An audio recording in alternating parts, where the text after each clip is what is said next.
General بول نہیں سکتا، نرس نے مسکرا کر جواب دیا اور ملاقاتی حیرت سے بیڈ کی طرف دیکھنے لگا۔ سامنے بیڈ پر ہڈیوں کا ڈھانچہ رکھا ہوا تھا، آنکھیں اندر کو دھنسی ہوئی تھیں، رنگ پیلا زرد تھا، پورے جسم کی جلد لٹک رہی تھی، بال الجھے ہوئے اور گندے تھے اور سیاہ ہونٹوں پر پپڑیاں جمی ہوئی تھیں۔ وہ ڈھانچہ کسی بھی طرح جنرل پرویز مشرف دکھائی نہیں دیتا تھا۔ آنکھوں کی چمک ماند پڑ چکی تھی، لہجہ کی کھنک اور چہرے کا اعتماد دم توڑ چکا تھا اور کسرتی جسم کو بچھڑے ہوئے صدیاں گزر چکی تھیں۔ اب وہ آئی سی یو کے ایک وی وی آئی پی مریض کے سوا کچھ بھی نہیں تھے۔ ملاقاتی کے تخیل کو جھٹکا لگا، اس نے آنکھیں صاف کیں اور ٹکٹکی باندھ کر دیکھتی آنکھوں کو سلام کر کے باہر آ گیا، لیکن دروازہ بند ہونے سے پہلے اس نے نرس کی دوسری سرگوشی سن لی۔ بیچارہ جنرل اٹھ بیٹھ اور کھا پی بھی نہیں سکتا۔ میں جنرل پرویز مشرف کے عروج و زوال کا عینی شاہد ہوں۔ والد سید مشرف الدین وزارت خارجہ میں کام کرتے تھے اور والدہ بیگم زرین مشرف اسکول ٹیچر تھیں۔ پرویز مشرف اپنے دونوں بھائیوں کے مقابلے میں نالائق تھے، لیکن قسمت کی دیوی ان پر عاشق تھی۔ یہ کمزور جسم اور چھوٹے قد کے باوجود فوج میں بھرتی ہو گئے اور نشیب و فراز سے گزر کر لیفٹیننٹ جنرل بن گئے۔ ان کی پروموشن میں مولانا فضل الرحمان اور بے نظیر بھٹو نے اہم کردار ادا کیا تھا۔ جنرل مشرف نے 1993 میں واشنگٹن میں بے نظیر بھٹو کی اسرائیلی ایجنسی موساد کے اہم آفیسر اور اسرائیلی وزیر اعظم کے ایلچی سے ملاقات کرائی تھی۔ شوکت عزیز سے ان کی پہلی ملاقات بھی 1993 میں واشنگٹن میں پاکستانی سفارت خانے میں ہوئی تھی۔ وہ اس وقت سٹی بینک میں کام کرتے تھے۔ دونوں نے ایک دوسرے کا مستقبل بھانپ لیا اور دونوں دوست بن گئے۔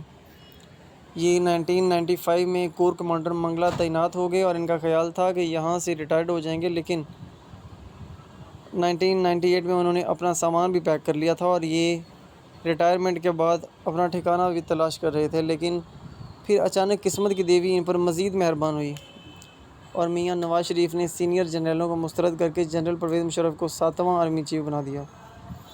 چودھری نثار علی خان نے اس تقرری میں اہم کردار ادا کیا تھا۔ ان کا خیال تھا جنرل مشرف کی جڑیں نہیں ہیں، یہ نون لیگ کی حکومت کو بھی ڈسٹرب نہیں کریں گے اور انڈیا اور پاکستان کے تعلقات کے راستے میں رکاوٹ بھی کھڑی نہیں کریں گے۔ لیکن آپ قسمت کا ہیر پھیر دیکھیے، جنرل مشرف نے کارگل پر قبضہ کیا، انڈیا اور پاکستان کے تعلقات کو بھی ریورس گیئر لگایا، نون لیگ کی 2/3 اکثریت بھی لپیٹ دی، باوردی صدر بھی بن گئے اور اپنے دونوں محسنوں بے نظیر بھٹو اور میاں نواز شریف کو جلا وطن بھی کر دیا۔ جنرل پرویز مشرف کو بعد ازاں 9/11 کا کیچ ملا اور یہ پوری مغربی دنیا کی ڈارلنگ بن گئے۔ صدر جارج ڈبلیو بش انہیں اپنے کندھوں پر اٹھانے لگے۔ یہ دنیا کے تمام بڑے ٹیلی ویژن چینلز پر بھی آئے اور دنیا جہاں کے صدر اور وزرائے اعظم نے کھڑے ہو کر ان کے لیے تالی بھی بجائی۔ یہ درجن مرتبہ خانہ کعبہ اور حجرہ رسول میں داخل ہوئے اور انہیں کعبے کی چھت پر عین جگہ کھڑے ہونے کی سعادت بھی حاصل ہے، جہاں سے حضرت بلال حبشی نے فتح مکہ کے بعد اذان دی تھی۔ جنرل مشرف نے سینکڑوں طالبان اور القاعدہ کے لیڈرز پکڑ کر امریکہ کے حوالے بھی کیے تھے اور کروڑوں ڈالر معاوضہ بھی وصول کیا۔ یہ ملک کے اندر بھی بادشاہ تھے۔ میجر جنرل احتشام ضمیر نے ان کے لیے کاف لیگ بھی بنائی اور پیپلز پارٹی کے بطن سے پیٹریاٹ بھی نکالی۔ جنرل پرویز مشرف اپنے دور میں اس قدر تکڑے تھے کہ اگر چیف جسٹس افتخار محمد چودھری نے بھی ان کے ارادوں میں مزاحم ہونے کی غلطی کی تو جنرل نے ان کی گاڑی سے جھنڈا بھی اتروا دیا اور انہیں آرمی چیف ہاؤس سے معزول کر کے گھر واپس بھی بھجوا دیا۔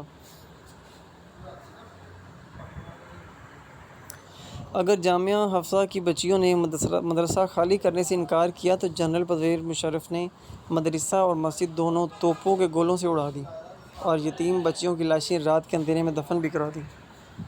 اور اگر معزول چیف جسٹس نے کراچی میں قدم رکھا تو جنرل نے MQM کی مدد سے شہر میں آگ بھی لگوا دی اور 50 لوگ بھی مروا دیے۔ یہ تکبر، یہ غلطیاں اور یہ اتھارٹی بہرحال جنرل پرویز مشرف کے زوال کی وجہ بنی۔ بے نظیر بھٹو امریکہ کی مدد سے واپس آئیں، پیپلز پارٹی کی حکومت بنی اور جنرل پرویز مشرف جلا وطن ہونے پر مجبور ہو گئے۔ یہ 24 مارچ 2013 کو واپس آئے، لیکن طویل خواری اور آرٹیکل 6 کا طوق لے کر 17 مارچ 2016 کو دبئی واپس چلے گئے۔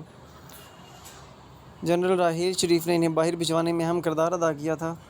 جنرل پرویز مشرف سیاست سے ہٹ کر ایک شاندار انسان تھے۔ ورزش، سپورٹس، تیراکی اور برج کے شدائی تھے۔ یہ 2018 تک کھیلتے اور دوڑتے بھاگتے تھے۔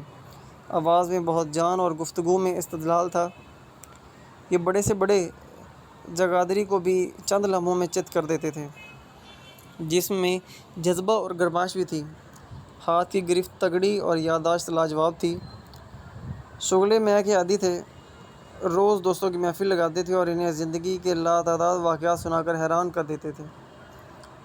انگریزی اور اردو دونوں لاجواب بولتے تھے۔ ترکی زبان بھی آتی تھی اور یہ ریٹائرمنٹ کے باوجود بھی دنیا میں ٹھیک ٹھاک مشہور تھے۔